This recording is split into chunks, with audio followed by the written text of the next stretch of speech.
Hello, this is Shannon with Black Sheep House. In today's video, I'm sharing a complete makeover of this dresser. It's going to be very detailed and nice and slow so you can follow along. I'm also going to be sharing my one-step paint recipe, which if you've been around Black Sheep House for a while, you know is a great way to save money and it's a wonderful finish.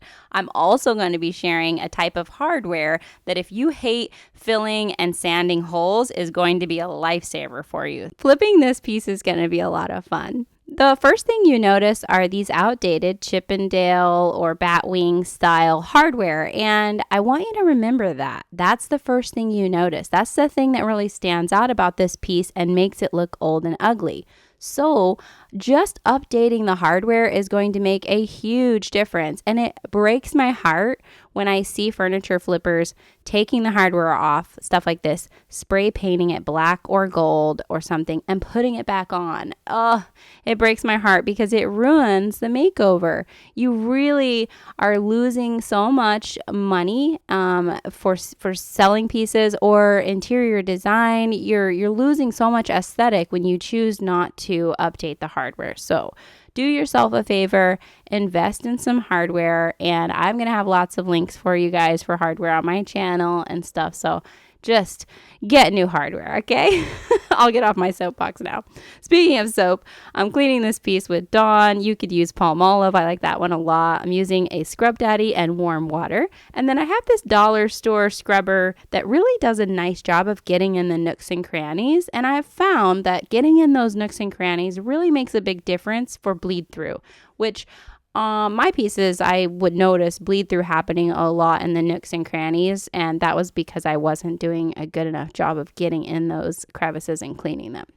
Now, hardware is hard to get a good look at without drilling holes and stuff like that, so sometimes it helps to have an extra set of hands, somebody that can hold the piece there for you while you check it out. And ideally you want to put the hardware, you want to decide where your hardware is going to be before you paint the piece, because you can use the existing holes for a reference point and when you go to drill them and stuff like that.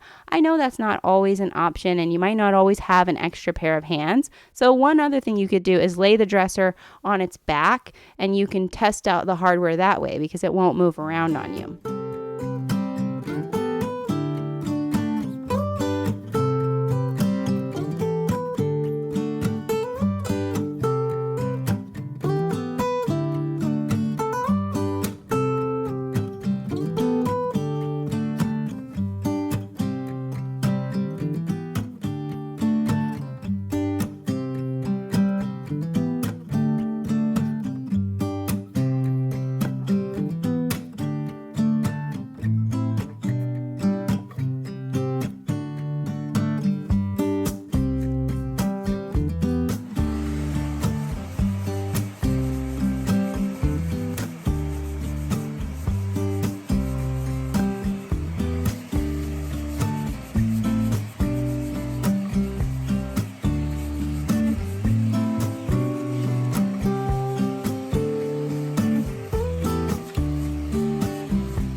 So the next thing that I'm doing is using this multi-tool that I bought at Walmart for around $20. It's done a great job for me. I only use it on a handful of projects, but it's handheld, it's not intimidating, and I really like it for altering these types of legs. I have the wood cutting tool on the edge, and that's the one that works the best for me. Of course, I try to get these as straight as possible, but, don't stress yourself out if yours is a little wonky or a little funky in a couple of spots. Most times it really is something so small and doesn't matter. I also don't completely fill every single ding and chip on a piece of furniture.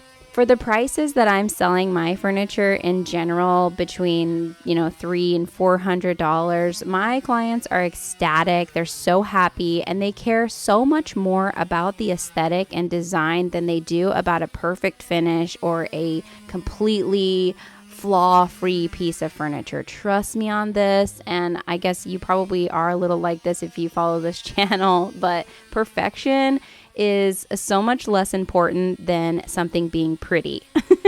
It really is. And so give yourself a break. As long as you're making a pretty piece of furniture for your own home or to sell, people are going to be very happy. Don't over criticize your work.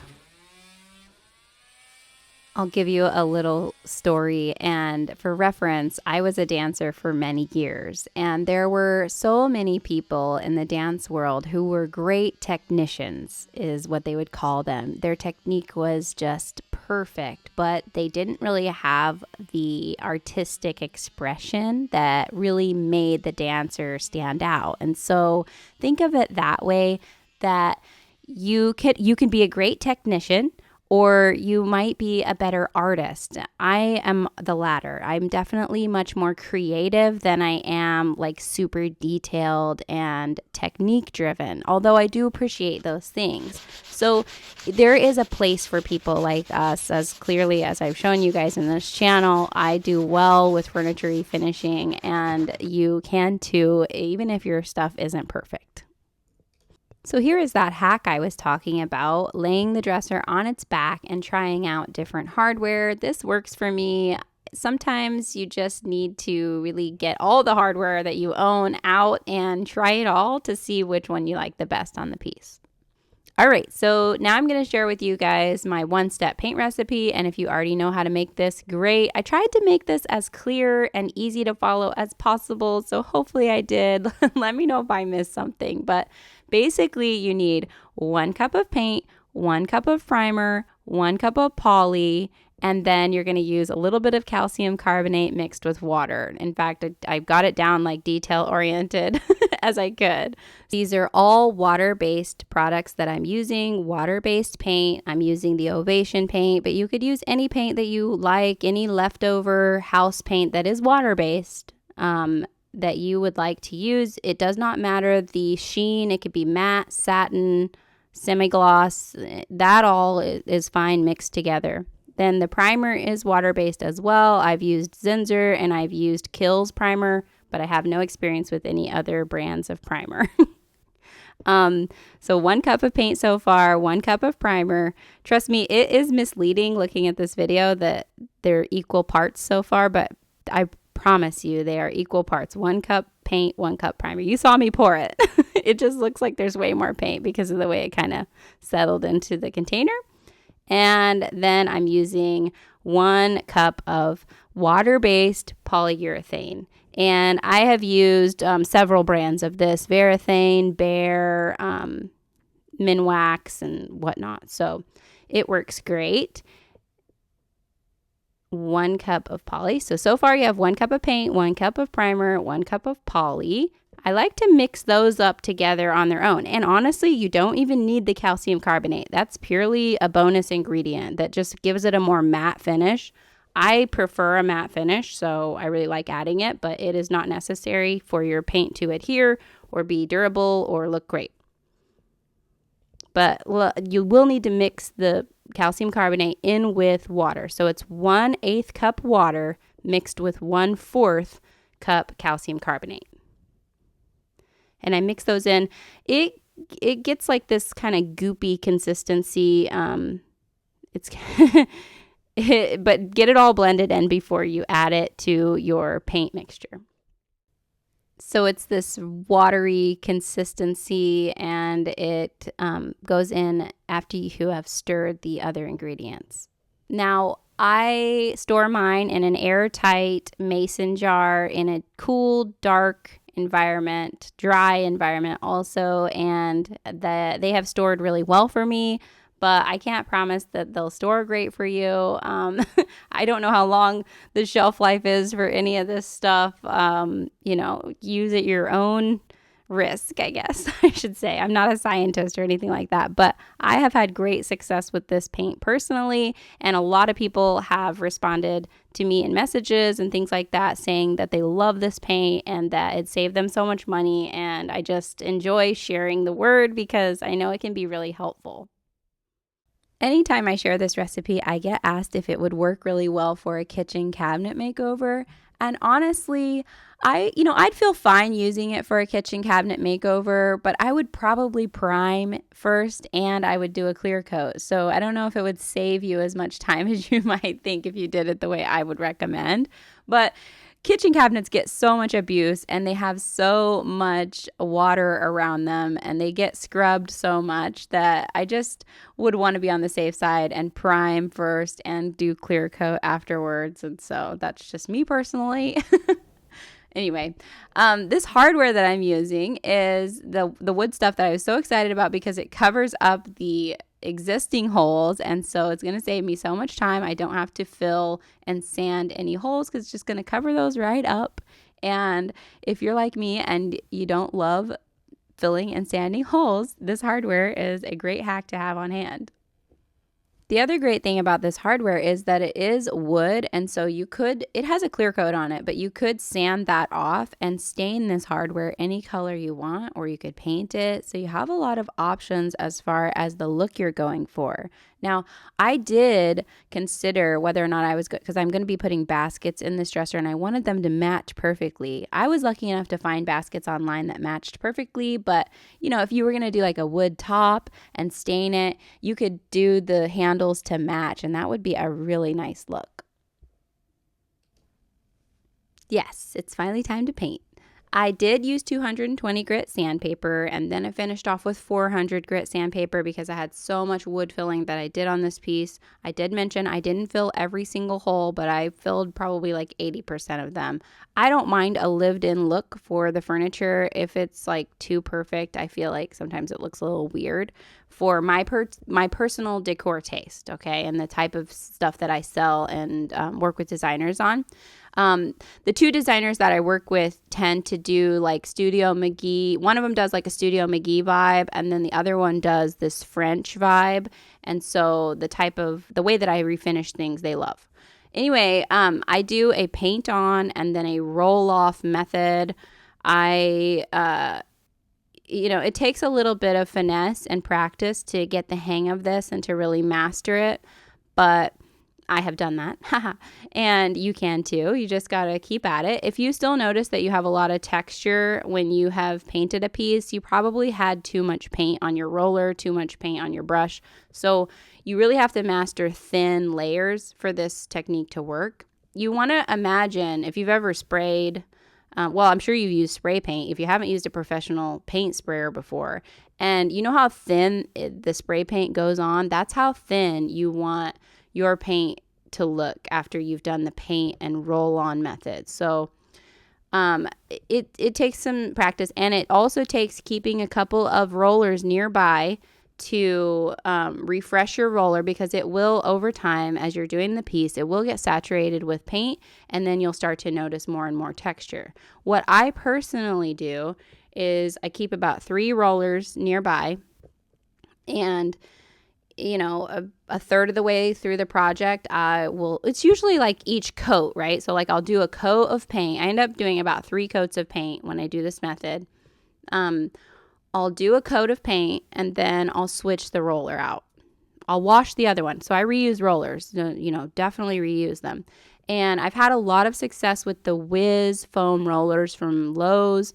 They say cabinets and doors on them, not the furniture rollers. I did a big video where I tested out a bunch of different sponges and rollers, and you can see in that video that the finish is far superior using the Whiz foam roller. Now, I am looking for an Amazon dupe, especially now that I have an Amazon storefront and I'm going to be trying to rally everything, gather everything together for you guys in one spot where you can just buy things, and bonus, I'll get commission and stuff. But for now, I'm using the Lowe's foam rollers from Whiz, and they work really great. So you can see through this finish.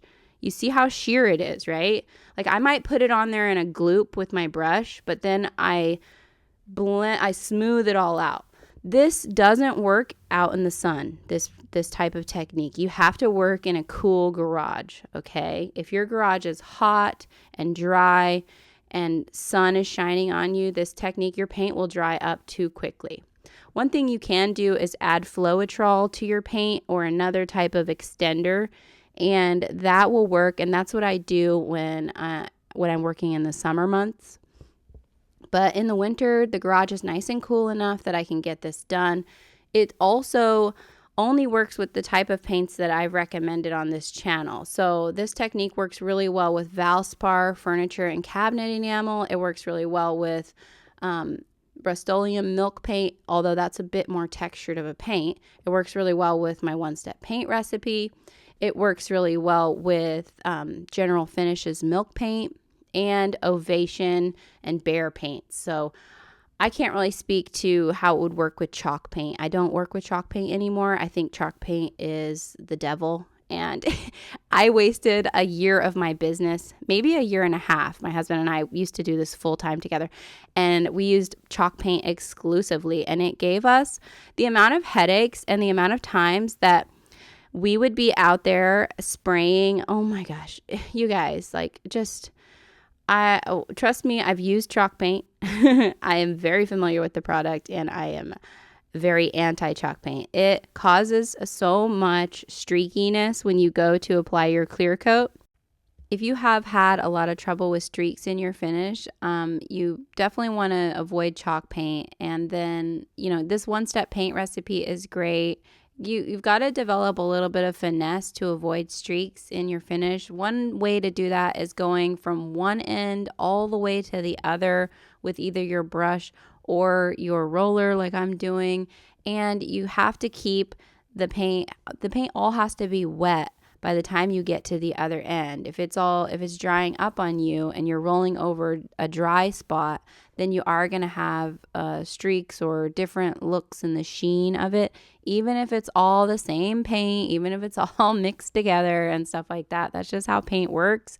That brings up another thing too, is just make sure that you're stirring your paint as you move through your project. That does help as well. But basically, you hear a lot of times, keep a wet edge.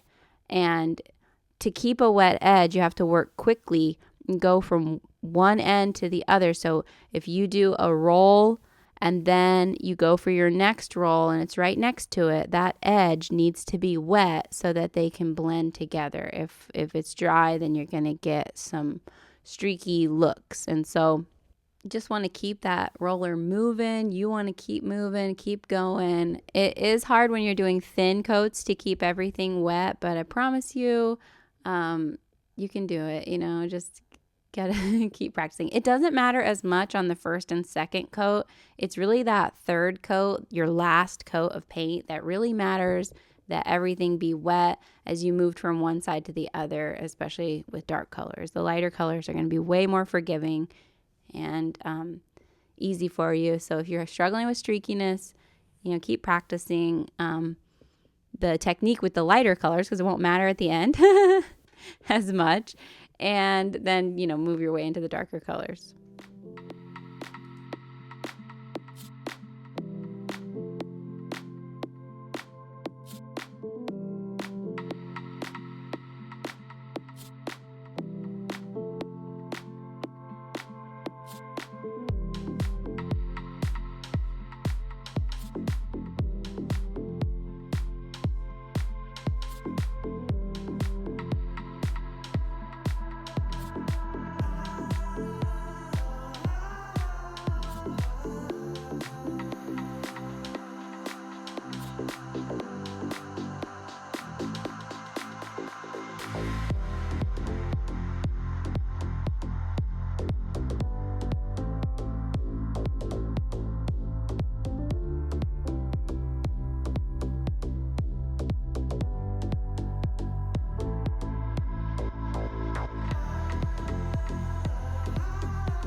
I guess I didn't get it on camera, but I did do a light sanding with a 400 grit sanding sponge before I did my last coat, just to remove any debris that might fall in the finish. Not because I'm trying to smooth out the texture or anything, but just to remove any debris, hairs, or things like that. But do not sand after your last coat.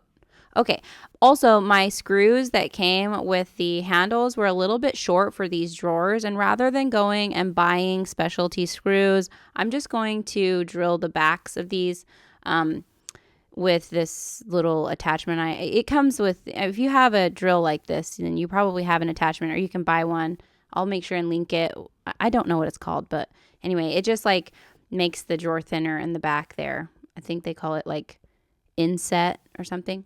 Okay, it took me a while to find the exact size baskets and colors that I needed, and I'll make sure to link these. I found them on Walmart first, but they were $6 more than they were on Amazon, so I ended up buying them off Amazon. I did have to buy 2 sets because I needed 2 of the exact same size, and so I spent about $60 on baskets, which is way more than I would normally spend on a dresser, but I'm going to use the other baskets for my home. So I really only spent $13 per basket if you like kind of add that in. And if you didn't want to use the baskets for your home, you could sell them on Facebook Marketplace or whatever.